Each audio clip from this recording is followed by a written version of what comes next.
حضرت ام حبیبہ رضی اللہ تعالی عنہا، ان کے والد ابو سفیان مدینۃ المنورہ اپنی بیٹی کے پاس آئے۔ حضرت ام حبیبہ رسول اللہ صلی اللہ علیہ وسلم کی زوجہ مطہرہ ہیں۔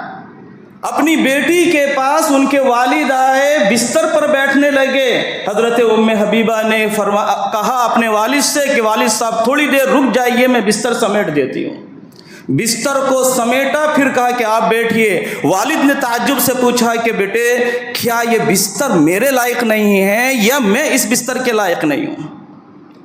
بیٹی ام حبیبہ اپنے والد سے کہتی ابا جان آپ اس بستر کے لائق نہیں ہیں، یہ رسول اللہ صلی اللہ علیہ وسلم کا بستر ہے، آپ اس بستر کے لائق نہیں ہیں، آپ ابھی ایمان بھی نہیں لائے ہیں، لہذا آپ اس بستر کے اوپر بیٹھیں، ہمارے آقا کے بستر کے اوپر بیٹھیں، ہمارے محبوب کے بستر کے اوپر بیٹھیں، آپ اس بستر کے لائق نہیں ہیں۔ یہ ہے عشق رسول۔